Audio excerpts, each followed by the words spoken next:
Bom, boa tarde a todos.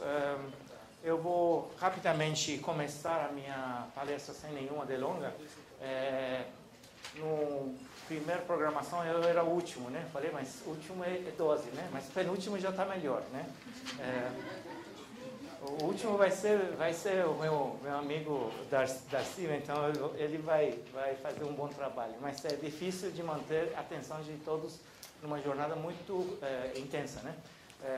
Os palestrantes anteriores todos me deram alguns insights, quer dizer, algumas coisas que eu vou falar talvez seja para vocês repetição do que os outros falaram, ainda bem, né? Quer dizer, a gente tem uma coerência interna, mas basicamente eu vou falar para vocês sobre paradigma de gestão, ao contrário do Bill Duncan, que ele fala que não existe uma teoria geral, que eu concordo com ele que, digamos, academicamente ainda não tem uma teoria com consenso global, mas existe um paradigma, uma convergência de ideias em torno de gestão organizacional de projetos, né? Então é isso que eu vou falar. E eu defendo a tese que o que liga todos esses paradigmas diferentes, gestão estratégica, gestão de portfólio, gestão de projetos e programas e gestão operacional, chama-se valor, né? Então, se a gente conseguir criar esse elo entre todos esses elementos de maneira consistente, nós vamos ter uma teoria geral, né? Não somente de projetos, mas também de gestão, né? Projeto de gestão que englobaria todos esses aspectos. Aspecto estratégico, aspecto de portfólio de programas e projetos e aspecto operacional. Porque tudo isso aqui gira em torno de criação, manutenção ou melhoria de valor. Então, se a gente partir desse axioma que as organizações são orientadas para o que o Norbert Erdős fala de sobreviver, crescer e se perpetuar, então nós teremos uma teoria geral, né, que pode ser síntese de todas essas coisas que estamos falando aqui. Bom, então, vou falar sobre esse paradigma, depois eu vou falar um pouco sobre relação entre entregas, benefícios e resultados empresariais. Aquele pergunta, por que eu estou fazendo esse projeto? Né? Então, aí eu vou mostrar para vocês a nova tendência de gestão de benefícios e gestão de valor. Não valor agregado, né? Não é questão de EVM, essas coisas aqui. A gente está falando mais de gestão de valor empresarial, business value, né? Esse conceito que nós vamos apresentar aqui para vocês hoje.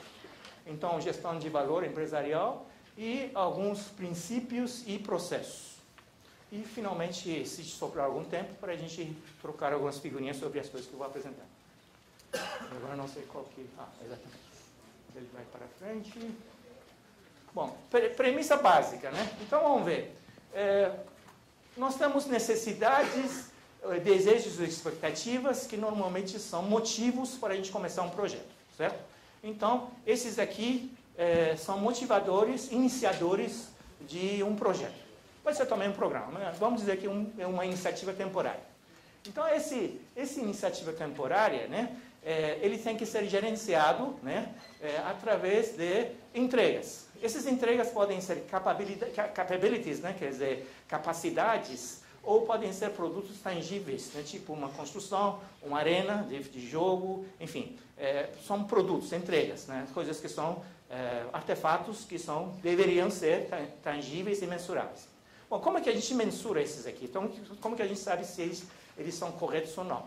Logicamente que eles são baseados em requisitos, né? Então, esses requisitos, né, deveriam vir, né, a atender a demanda que foi gerada. Com isso aqui, então, a gente tem digamos, uma visão, que eu diria visão PMI, né? Esse aqui fechou, né? Fechou esse círculo aqui, só que está faltando alguma coisa importante aqui. Alguém pode me dizer o que está faltando nesse modelo?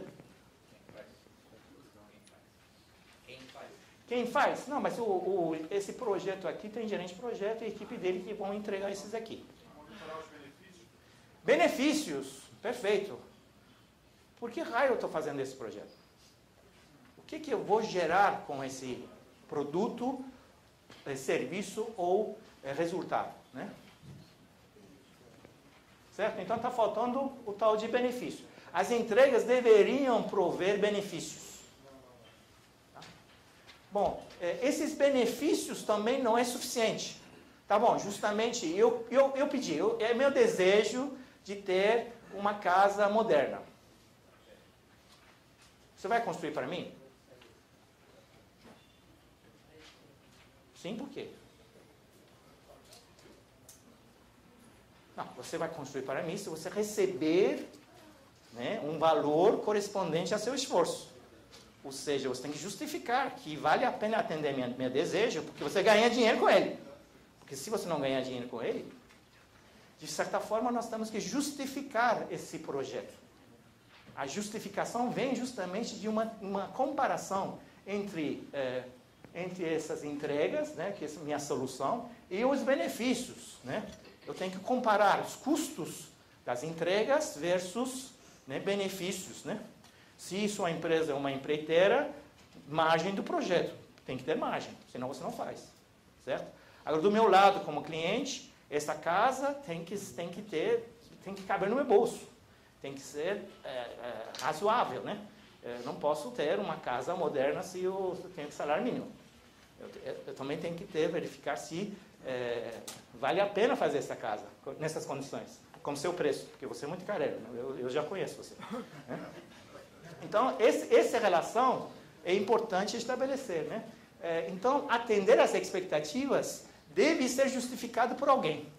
Né? Normalmente a gente fala isso aqui, os sponsors, né? Aquele que paga, ou aquele que pediu, enfim, alguém tem que me autorizar de fazer esse projeto. Né? Então, essa expectativa deve ser justificada, aí sim, alguém vai tomar decisão de construir a casa para mim. Legal, aí eu tenho um negócio que é justificado. Justifiquei, comparei custo com benefício, agora sim, vou fazer o projeto. Se fazer esse projeto, ele vai gerar resultado. Que tipo de resultado gera para você, empreiteiro? Money, né? Margem. Né? Diferença entre receita e despesa seria sua remuneração. O que gera para mim, cliente? Bom, se eu vou morar lá, vai uma moradia. Se eu alugar essa casa, vai ser aluguel de casa. Se eu vender essa casa, eu sou incorporadora, você construiu para mim, eu vou vender para um monte de gente. Digamos, blocos de apartamento, eu vou distribuir, vou ter uma venda. É ilegal. E aí eu gerei o que a gente chama de resultado estratégico. Né? Vocês viram que a gente tem duas posições aqui. Cliente e fornecedor, ambos têm interesses, né? Benefícios. Senão eu não faria esse negócio. Tem que atender os dois. Bom, então esses resultados estratégicos que vão gerar valor. Né? Então, valor é de acordo com a estratégia de cada um. Estratégia da empreiteira e a estratégia do cliente. Tá? Então, aqui a gente tem geração de valor. E essa geração de valor que deveria ser a base, né, da primeira, digamos, requisição. Certo? Então, aí a gente fechou. Quer dizer, agora a gente tem um modelo completo. Um modelo completo que faz sentido. E cada um desses caixinhas tem um dono, que não é o mesmo. Aqui em cima, quem pediu, né? Cliente, usuário, beneficiário. Aqui, projeto, mundo do projeto, pertence ao gerente de projeto, certo? O gerente de projeto é a equipe dele que define, né, a solução.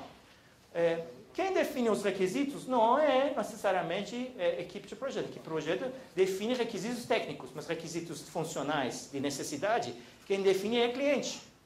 Bom, aí você pode ter aquele business analyst e tudo mais, facilitando esse processo. Mas é responsabilidade dessa pessoinha aqui, né? Benefícios, idem. Benefícios não é responsabilidade do gerente de projeto. O gerente de projeto está entregando uma capacidade ou um produto artefato. O negócio dele é integrar aquele dentro desses requisitos. Quem tem que definir que tipo de benefício tem que trazer é aquele que pediu, né? Aquele que pediu para mim que tem que dizer que tipo de benefício ele quer. Então, dono dessa caixinha não é o gerente de projeto. É o beneficiário. É a área operacional, a área usuária, é o cliente, futuro cliente, que tem que definir esse benefício e que tem que acompanhar esse benefício para ser feito. Bom, logicamente que se eu realizar esse benefício, eu vou gerar resultados empresariais mensuráveis de acordo com a organização. A organização pode ser uma ONG, pode ser governo ou pode ser iniciativa privada, certo? Cada um desses aqui vai ter um conceito de valor diferente. E esse valor que nós temos que maximizar, né? Bom, isso é o nível de um projeto só. Imagine isso aqui em termos de portfólio, de todas as atividades temporárias que nós estamos fazendo. Mesmo assim, não está funcionando. Atualmente, a gente tem algumas coisas estatísticas que mostram que esse modelo de geração de valor não está funcionando. O primeiro aí, deficiência em capturar benefícios desperdiça cerca de 50% de projetos governamentais na Grã-Bretanha. E Grã-Bretanha está cheio de metodologia, de APM, de Prince 2, e etc, etc, etc. Quer dizer, um governo que é muito eficiente desperdiça 50%. Imagina o nosso governo, né? Bom, a maioria dos grandes empreendimentos atrasa e estoura o orçamento. Nunca atende às expectativas. Já vimos isso aqui em algum lugar, né?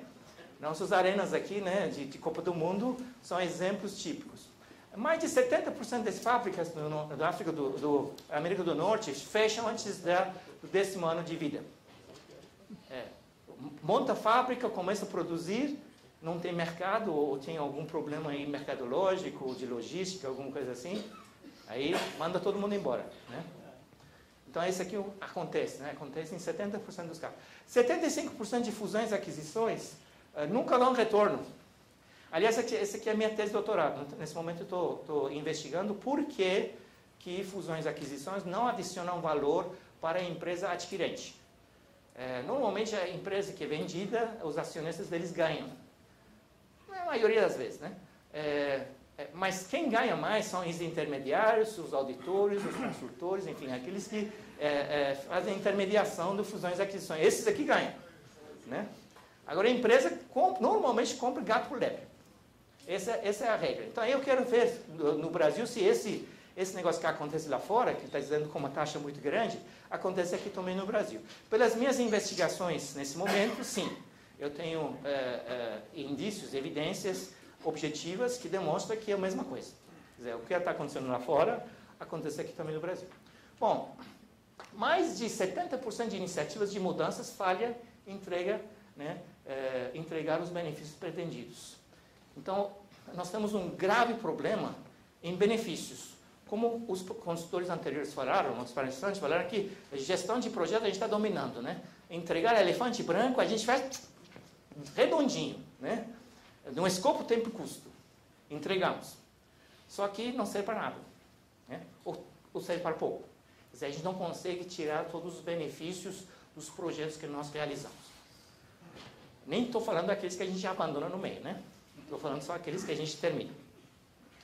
Ok, bom, mas aí vem o modelo, né, geral que é muito atraente. Ele diz o seguinte: eu tenho estratégia, essa estratégia eu vou desdobrar em um plano de desempenho empresarial, e aí eu vou fazer meu scorecarding, né? Vou fazer balance scorecard e tudo mais, eu vou desdobrar os objetivos e metas na organização, cada um vai propor iniciativas para realizar essa estratégia organizacional. Aí, para isso, eu vou montar um budget.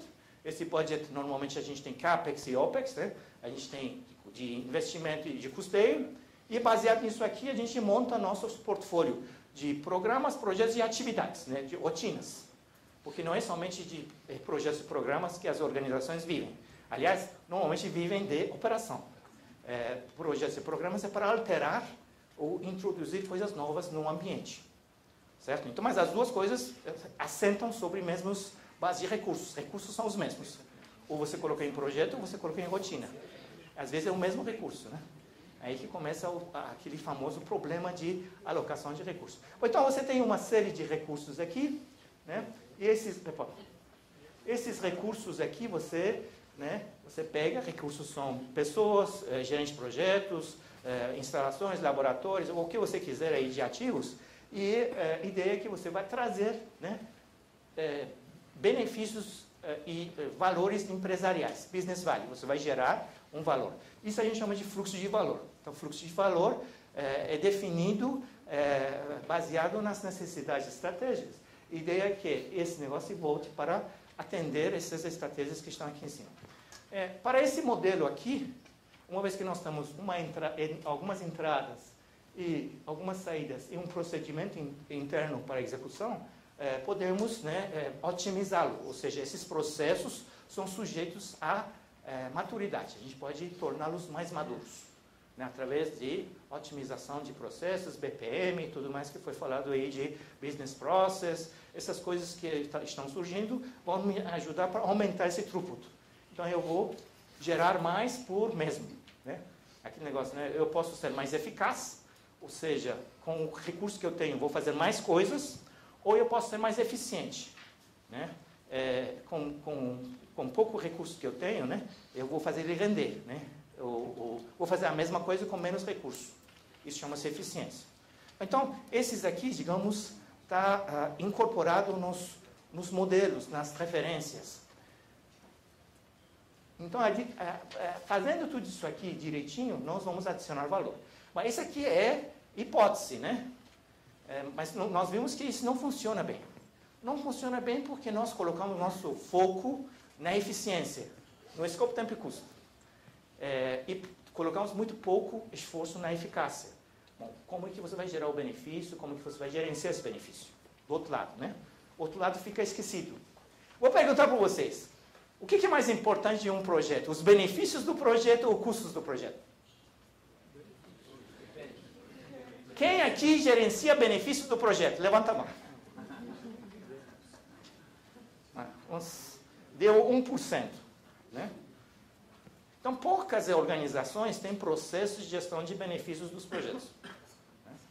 Bom, mas, afinal de contas, você não fez o projeto para gerar valor empresarial? Então, por que você não tem processo de gestão de benefícios? Por que você não pensou nessa parte aqui? Bom, então, a ideia geral é a seguinte. Eu tenho, de um lado, as minhas estratégias. Né? Então, gestão empresarial é embasado em análise de situação atual e verificação daquele negócio de SWOT analysis. Né? Onde estou, quem são meus concorrentes, ameaças, aquilo que a gente chama de FOFA, né? Forças, né, oportunidades, fraquezas e ameaças. Que em espanhol seria foda, né? Porque eles chamam de debilidade. Debilidade, né?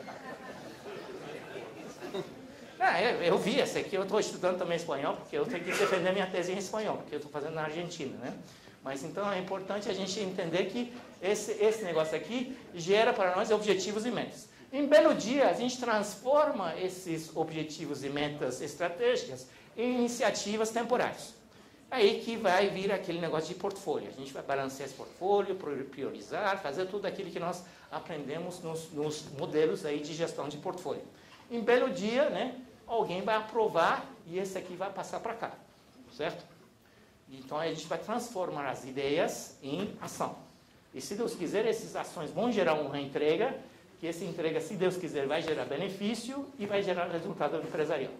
Aí tá tudo bem, aí eu fechei o círculo, né? Agora a pergunta é, como é que transformo estratégia desse lado para cá, em termos de iniciativas temporárias, programas e projetos? Qual é o instrumento que eu tenho hoje para fazer esta passagem?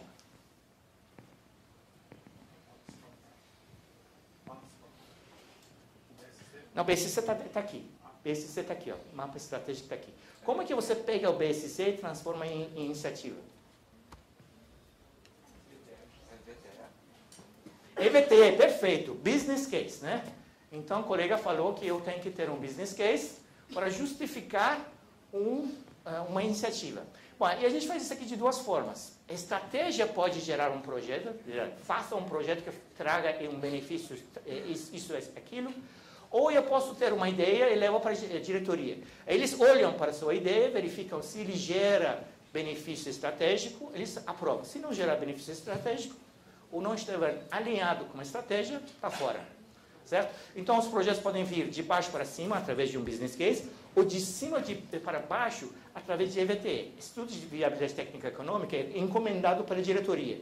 Enquanto o business case pode surgir de baixo para cima. Eu tenho uma ideia, bom, então defenda a sua ideia, faça um business case. Aí você leva o business case e começa a brincadeira. Esta brincadeira depois, né, depois que passar pelo liquidificador aí de portfólio, vai virar um belo dia um projeto autorizado. Aí a gente tem o que aqui? Como é que nós começamos um projeto? Project Charter, que o Duncan falou, né? Então, aí a gente tem nosso Project Charter. E esse Project Charter, teoricamente, deveria herdar as coisas que estão no business case. Ou pelo menos, ou por referência, ou no anexo, enfim, ou um parágrafo dentro desse charter, deveria ter esse racional de negócio. Por que eu estou fazendo esse projeto? O porquê, né? Por que você está fazendo esse projeto? Bom, nem todos os project charters que eu vi têm, né, business case. Ou um parágrafo de justificação do projeto. Por incrível que possa parecer. E olha que está no PMBOK, né? Quer dizer, o pessoal nem segue aquele que diz que segue, né? Bom, tudo bem. Então, esse aqui foi feito, digamos que, então, nós podemos criar um ciclo de vida genérico. Ciclo de vida de genérico, não de projeto, porque projeto acontece aqui no meio. Eu estou falando de ciclo de negócio, ciclo de vida de negócio. Então, esse ciclo de vida de negócio, ele tem uma fase pré-projeto, uma fase projeto, uma fase pós-projeto. Tá? Ok? Bom, então, essa fase pré-projeto, até a gente decidir dar um go, no go nesse projeto, nós fazemos estudo de viabilidade técnica econômica, business case, o que você queira. Verificamos mérito do projeto, verificamos se temos braço para fazer e verificamos se ele é melhor que os outros. Na hora que a gente faz, a gente prioriza também, né? Então, para isso aqui, a gente pode usar nossos indicadores de matemática financeira ou indicadores intangíveis, né? Ou aqueles que são, digamos, baseados em sustentabilidade, reputação, enfim, você pode ter uma série de outros critérios que vão poder ser usados. Ou ambos, quer dizer, a teoria nova de gestão de portfólio é que você tem que ter um mix aí de critérios tangíveis e intangíveis para otimizar o seu portfólio. Bom, então digamos que fizemos isso aqui. Lembra daquele casinha? Bom, então essa casinha aqui que eu estou entregando pode ter vários, né, destinos.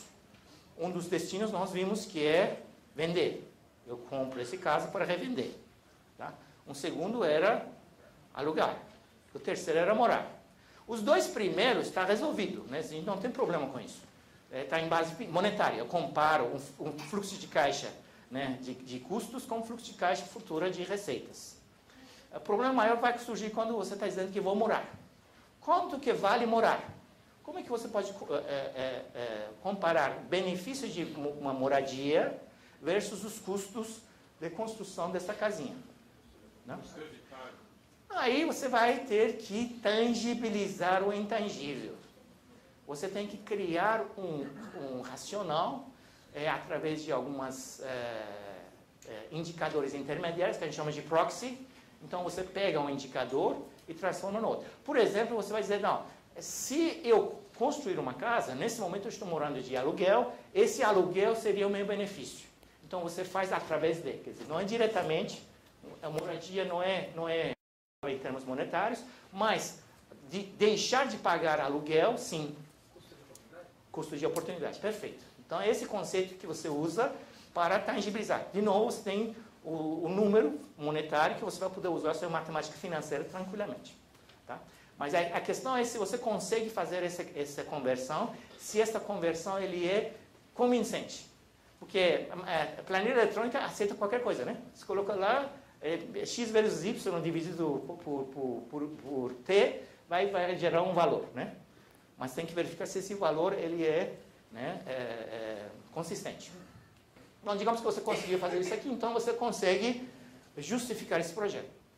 Agora, o problema é o seguinte, tudo bem, eu usei esse aqui nesse momento, com tudo esse parafernália de ferramentas para autorizar, mas meu negócio não termina aqui. Eu tenho que verificar agora, no pós-projeto, se essas coisas que eu prometi aqui aconteceram ou não. Então, por isso que eu estou dizendo que benefício não é somente no momento de aprovação do projeto, mas ao longo do projeto eu posso tomar decisões que podem mudar esse business case, né? esse equilíbrio que eu criei entre benefícios e custos, podem alterar ao longo do projeto. Eu tenho que o tempo todo verificar se as minhas mudanças não vão atingir somente escopo, tempo e custo, mas também benefício do projeto. Se ele vai inviabilizar o retorno do projeto. Isso não se faz, né? Poucas empresas têm digamos, sensibilidade para fazer isso aqui. Logicamente, empresas que são orientadas a projetos, empresa dele que é empreiteiro, ele vai olhar o tempo todo, senão ele vai parar a obra, né? Se a obra começar a dar sinais que vai entrar no vermelho, o empreiteiro normalmente para, certo? Porque ele está olhando para o benefício do projeto na visão dele. Bom, algumas referências, né? Bom, isso aqui é antigo, né? Essa aqui é a definição que todo mundo é careca de saber. Eu também sou careca, mas não por causa disso, né? Mas isso aqui que é novidade. Novidade é a definição do IPMA, né? O IPMA diz o seguinte: um projeto é uma operação com restrições de custo e prazos, caracterizado por um conjunto definido de entregas, o escopo que cumpre os objetivos do projeto, né? Com base em normas e requisitos de qualidade. Bom, nessa definição do IPMA também a gente não está falando de benefícios. Bom, podemos dizer que está dentro dos objetivos do projeto. Mas não está explícita, está implícita. Está dentro dos objetivos. Eu gosto mais desse terceiro aqui. Aí esse terceiro, sim. Esse terceiro, ele distingue e traz a relevância, né? Ele diz que um projeto é uma organização temporária criada com o propósito de entregar um ou mais produtos de negócio. Negócio quer dizer que tem custo, tem benefício, né? Conforme um business case pré-acordado. Então, existe uma justificação, existe esta racional, né? E esse aqui foi combinado entre as partes. Bom, legal. Então, se a gente jogar no liquidificador essas três definições, a gente vai ter uma definição legal. Isoladamente, né? Exceto esse último aqui, que é bastante completo, não serve. Quer dizer, a gente tem que juntar as ideias, né? Como o Paulo estava falando. Nós temos que verificar qual é a melhor referência que nós podemos usar, aquele best in breed, né? Pegar coisas boas de cada coisa e juntar. Tá?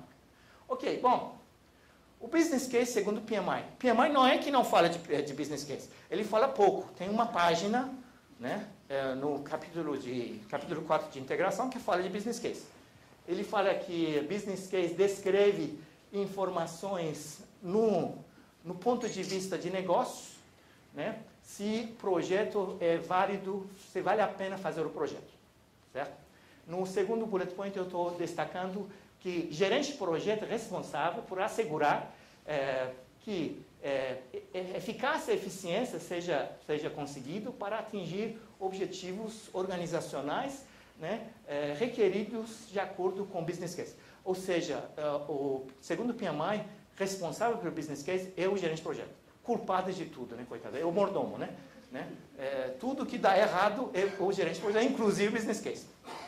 E ele fala o seguinte, que o sponsor somente, né, concorda com as coisas que estão no business case.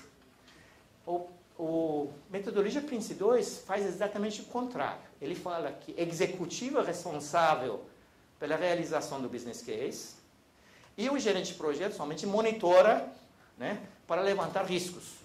Ele não é responsável pelos benefícios. E essa ideia de responsabilidade pelos benefícios é compartilhada com o IPMA. Então, vamos ver o que o IPMA pensa. O IPMA fala o seguinte: o objetivo de um projeto é produzir as entregas definidas no caso de negócio e os benefícios para a organização são incluídos no caso de um negócio. Então, no caso de um negócio, você tem esses benefícios declarados, né, definidos. A estratégia em si não é um objetivo do gestor de projeto. O gestor de projeto ele é tático operacional, não é estratégico. Não é ele que define a estratégia, mas ele é responsável para executar a estratégia. O gerente de projeto não é responsável por garantir os benefícios de negócio do projeto, os quais são assumidos pela organização. Então, alguém na organização, sobretudo a área usuária, a área beneficiária do produto, que deveria cuidar dos benefícios do projeto. Certo? Na maioria das organizações, o patrocinador é responsável por alcançar os benefícios. Aí a gente tem uma convergência entre IPMA e Prince 2. Ambos dizem que responsável é executivo. Executivo, né, executivos da organização que tem que garantir que o projeto foi escolhido corretamente e foi conduzido corretamente. Então, as duas coisas, benefícios e custos. Né? Ok, legal. O que diz o Prince 2 sobre o business case? Ele fala o seguinte: O business case apresenta a combinação ideal de informações utilizadas para decidir se o projeto é e continua sendo, né, desejável, viável, realizável e se, portanto, vale a pena investir nele. As palavras desejável, viável e realizável é definido em outro trecho do mesmo capítulo da seguinte forma. Desejável quer dizer que benefícios são maiores que os custos. Então, aí é retorno financeiro, retorno do stakeholder, né? Na visão do stakeholder. Viável é técnica. Se eu tenho tecnologia para fazer, se as minhas restrições organizacionais não me impedem, né, de realizar o projeto. Então, basicamente, se eu consigo entregar. E a terceira palavra, que chama-se realizável, diz respeito aos benefícios. Se eu consigo realizar os benefícios. Eu não estou dizendo que ele não é desejável ou viável. Eu estou dizendo, bom, tudo bem, entregou esse elefante branco, você vai transformar isso aqui em algo útil ou não, certo? Então, esse terceiro ponto, que é calcanhar de Aquiles de todas as organizações que eu conheço. Né? O pessoal não está preocupado com verificar se os produtos e as entregas, as capacidades, estão sendo corretamente utilizados.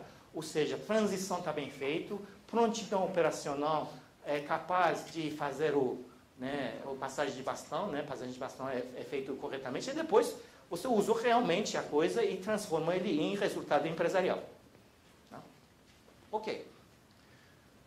O que seria projeto bem-sucedido segundo PMI? Segundo PMI, uma vez que projeto é algo temporário, você não pode, né, ter outra meta a não ser escopo, tempo e custo. Isso que está dizendo aí. Quer dizer, o argumento é muito fraco. Né? Ele está dizendo que o sucesso do projeto, né, somente pode se referir à última linha de base acordada entre patrocinadores ou gerente de projeto. Exemplo vou dar para vocês. Jogos Pan-Americanos. Primeiro orçamento aprovado, 250 milhões de reais. Orçamento final, 1,3 bi. Bom, 1,3 bi alguém aprovou. Então não houve variação, né? Certo? Segundo essa definição, foi bem sucedido em termos de escopo, tempo e custo. Pessoal, esse não é sério, né? E outro, gerente de projeto é responsável e accountable. Ele responde pelo resultado, né, de estabelecer, né, limites, né, atingíveis e realistas para o projeto. E depois entregá-lo, né, de acordo com o baseline. Quer dizer, o culpado, né, é o gerente de projeto. O executivo que toma a decisão tirou da reta, né?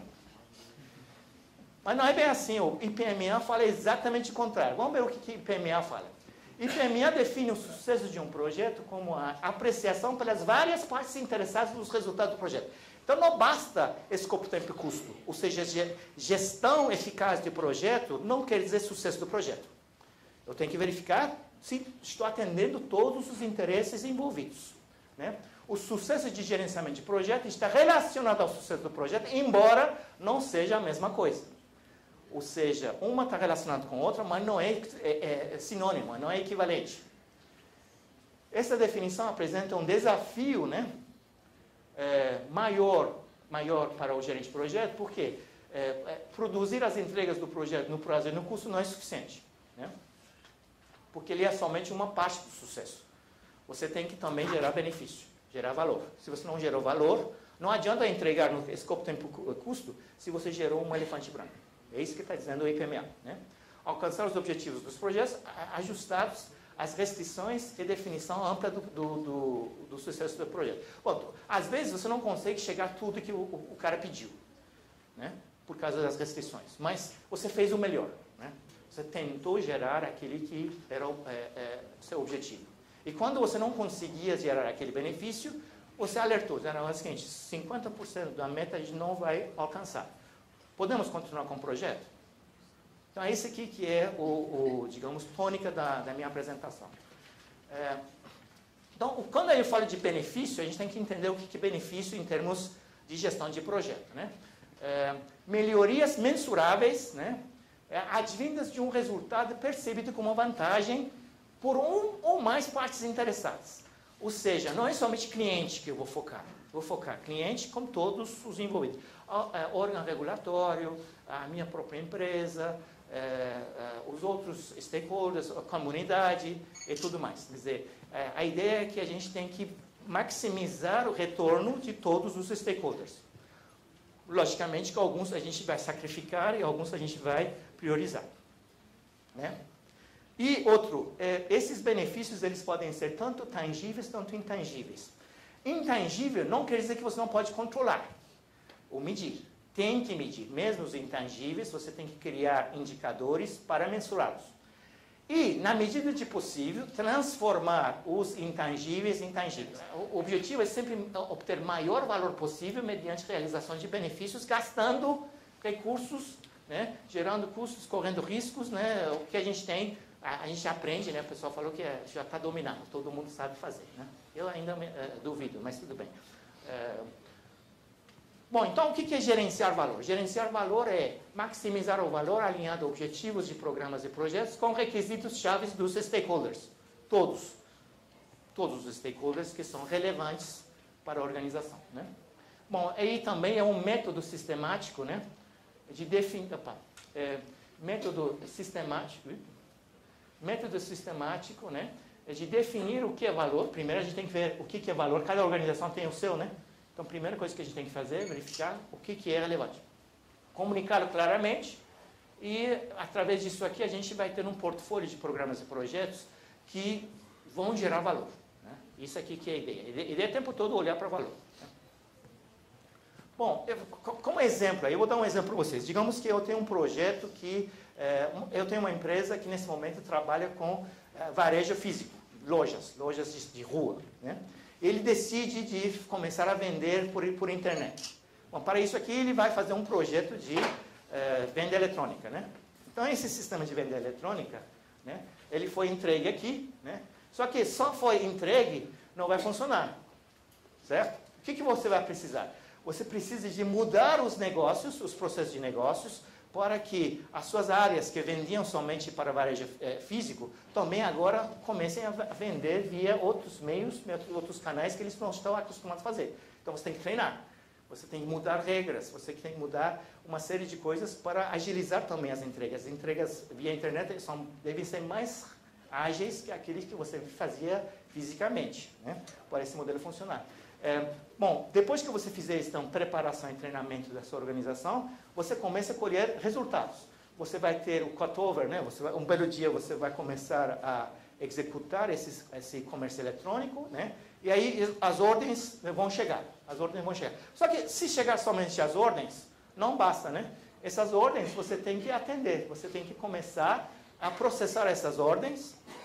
Processando essas ordens, você vai ter o benefício final, que é crescimento de vendas, e esse crescimento de vendas, se for lucrativo, vai gerar para você lucro. Então, não tem nada definido aqui, né? A gente tem que trabalhar também tudo que acontece depois do projeto. Senão, o benefício não é gerado, né? Então, o trabalho não termina quando você entrega o sistema no ar, né? Tem muitas coisas que você tem que fazer. Aqui a gente tem um mapa de valor, né, que eu falei para vocês, né? Então, a gente parte das entregas, que estão aqui, e verificamos que tipo de resultado empresarial a gente está criando. E a gente vai fazer a relação causa e efeito. A gente pode fazer o contrário também.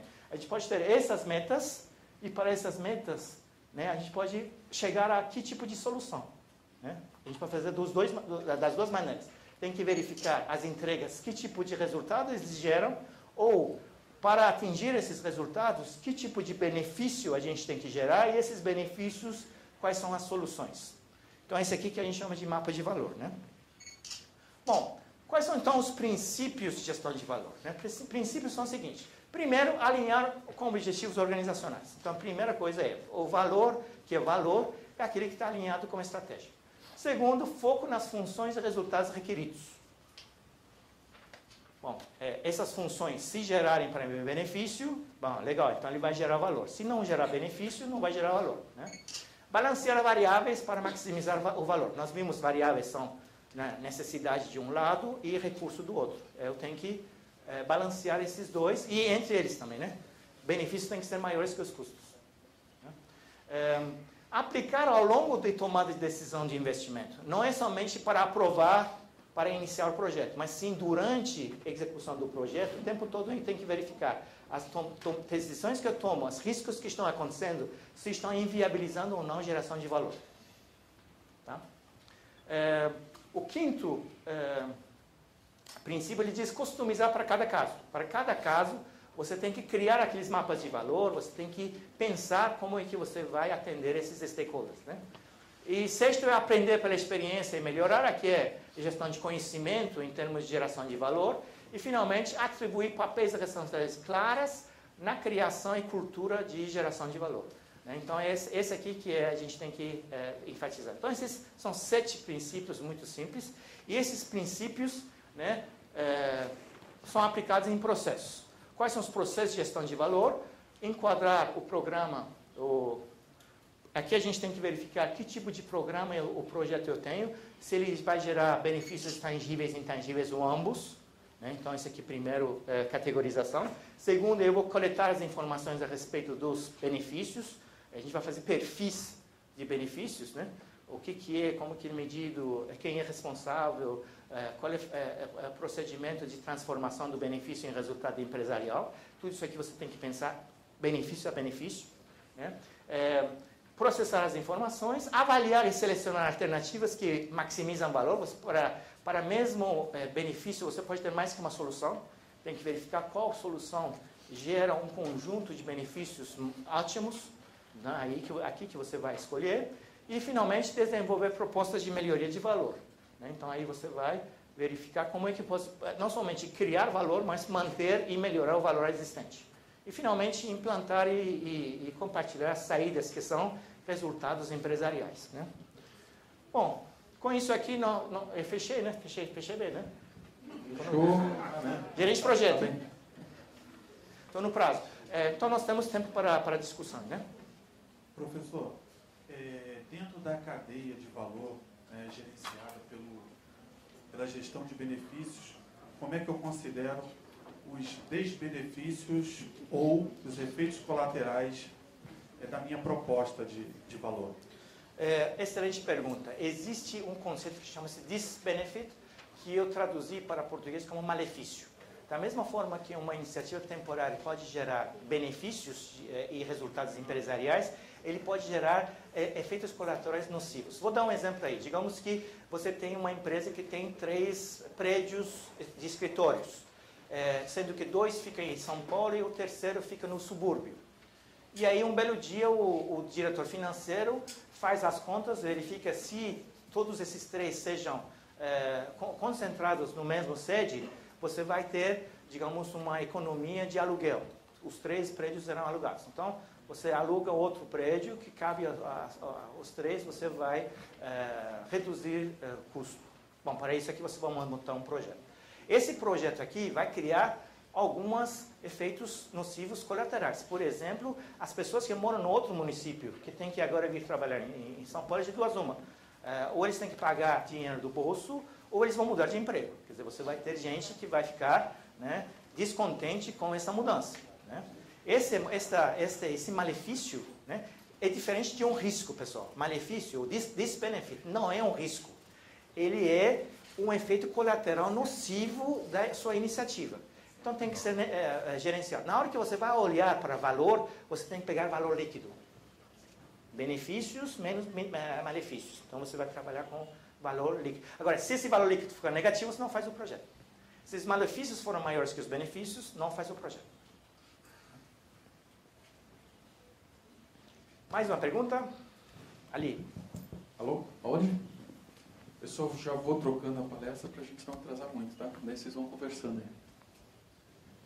Recentemente eu vi uma palestra onde era dito que o maior valor de uma empresa era a sua marca, o seu nome no mercado. Esse tipo de consideração é levado ou deveria ser levado em conta na hora de computar os benefícios de um projeto? Excelente pergunta. No livro Show Me the Money, tem um capítulo que fala sobre valores intangíveis, inclusive reputação, valor de marca, patente, goodwill, né, essas coisas aqui. Não somente eles existem, eles têm soluções contábeis já. Muitas empresas que estão cotadas na Bolsa de valores deles intangíveis são maiores que os tangíveis. Intangíveis que eu estou falando, valorização do Bolsa de Valores é muito maior que os ativos físicos da empresa, né? Então, esse aqui tem toda uma teoria de como valorizar isso aqui, chama-se valuation. Então, você pode valorizar esses ativos intangíveis e na hora que você faz seus projetos, você vai levar isso aqui em consideração. Pessoal, vou agradecer ao professor Farrah. Obrigado, Farrah.